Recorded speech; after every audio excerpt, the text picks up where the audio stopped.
The rain had softened to a persistent drizzle. It clung to Emily's borrowed blue dress like a second skin.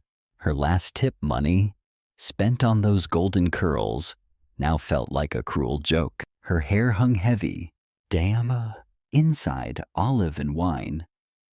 A man named Nathaniel had ripped through her hope, leaving only a raw, aching void. Now, she simply ran. The city's indifferent pulse beat against her shattering heart, tears mixed with rain, blurring the sharp edges of humiliation until she collapsed behind a dumpster in a quiet alley. Her body shook with a deep, desolate cold that reached far beyond her skin. It was the physical ache of being unwanted, a hunger for even the smallest trace of warmth.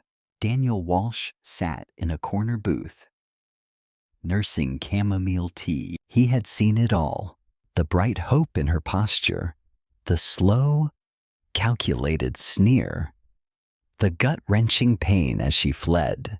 Something ancient, protective, stirred inside him. He didn't know her name, but the raw honesty of her despair tugged at a wound he thought had healed long ago. He rose, not thinking, just moving, umbrella opening to the drizzle. He followed the fragile blue dress into the night. He found her crouched there, utterly oblivious to the cold, offering her last bite of sandwich to a bony stray as her gentleness, in the middle of such desolation, twisted something deep in his chest. Slowly, he approached. The umbrella's wide dome became their shared, silent world. She flinched as he raised it. Her eyes wet with rain, and tears searched his face for mockery. "Are you here to laugh, too?" she whispered, her voice barely a thread. "No," Daniel said, his voice quiet, steady. He knelt beside her, wet pavement seeping through his trousers. The stray tur, now fed, settled at Emily's feet, tail thumping softly against the concrete. "I just couldn't walk away." No one deserves that, especially someone who gives their last to a dog. In the rain, he offered his handkerchief, a small white flag of peace. Emily took it. Her fingers brushed his, just for a moment. The touch felt strangely electric, like a promise folded into cottons. The storm beyond their little circle felt suddenly far away. The silence between them grew thick, heavy with unspoken understanding, a hesitant truce against the world's indifference. Under the awning of a closed bakery, they shared warm pastries. Emily felt his steady gaze, unnervingly kind. "I used to think rainy nights were magic," she murmured, watching the drops dance just beyond the dry space. "You don't anymore." His voice was low, an invitation. She spoke of her children's illustrations, her unshared fairy tales. "No one's ever asked," she said, shrugging, the words carrying a quiet ache of invisibility.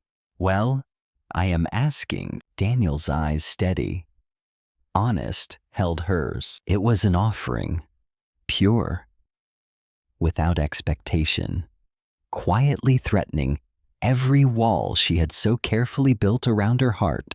The farm wrapped Emily in a gentle, quiet embrace. Days bled into weeks, each one leaving a soft brushstroke on her soul. She drew everywhere. Daniel gave her a window seat in the common room, a makeshift easel. Their connection grew in shared silences, walks between rows of lavender where hands brushed, lingered, then pulled away. A constant, low thrum of awareness. Mornings, he chopped vegetables while she stirred soup. the farmhouse kitchen warm with something unspoken, their bodies moving in an almost intimate rhythm. One morning, the creek swelled with rain. The stepping stones glistened. "Slick. Looks like you're stuck," Daniel said, a soft smile touching his lips. "I'll wait," Emily replied, her heart already quickening. Or he knelt slightly, offering himself. "Hop on. You're not getting those shoes wet. On my watch."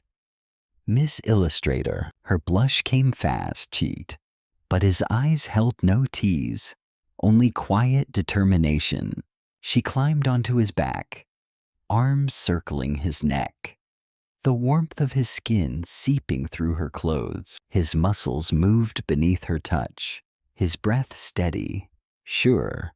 The contact was brief, yet it reached deep, stirring a yearning she had never dared name. Laughter from nearby workers drifted over. A small, public nod to their closeness, making her cheeks burn even hotter. Later, under a fig tree, a familiar grating voice shattered the peace. Jason, the man who had mocked her, now awkwardly apologetic. Just as Emily's calm began to fray, Daniel appeared. He stepped between them, solid, unwavering. "Is everything all right here?" His voice stayed calm, but the air around him crackled when Jason tried to call her his ex. Daniel's gaze hardened. "I don't care who you were. If you came to hurt her again, you need to leave." Emily's breath caught. No one had ever defended her like that. Daniel turned to her, eyes softening. Fierce. "You deserve someone who protects you, not someone who watches you get hurt." The words landed like warm balm on an old wound, threatening to unravel every careful guard she still held. She whispered, "Thank you." Her voice thick with gratitude so raw it almost hurt. The morning mist still curled around the fields. A soft, reluctant goodbye. Emily stood by the gate, backpack ready, sketchbook clutched tight. Daniel stood beside her, hands in pockets. A stillness that said more than words ever could. He handed her a small paper-wrapped box. Inside, the farm that dreamed of stars. Her name etched as illustrator, her sketches brought to life, her quiet dreams made real. A soft gasp escaped her.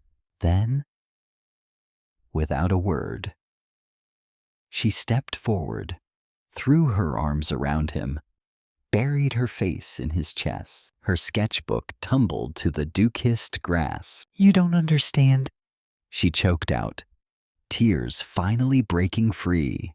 "No one has ever treated my dreams like they mattered." Daniel's arms wrapped around her, holding her close, a gentle, powerful anchor. For a long moment, they simply held each other, the world muted by the weight of shared vulnerability. "They do," he said quietly. "You do." Pulling back, her eyes wet, she laughed softly. "You keep doing that." "Doing what?" "Making it impossible to forget you." His smile was raw, full of unspoken longing. The old farm truck rumbled closer. She climbed in, gaze lingering on him, then on the waking fields. "If they publish this," she called, tapping the mock-up, "I'm naming the main character after a certain stubborn farmer." He smirked. "Let's hope he's handsome." The door closed, cutting off his laughter. As the truck pulled away, Daniel stood in the road, unmoving, watching until she was gone, hands still in his pockets, heart wide open.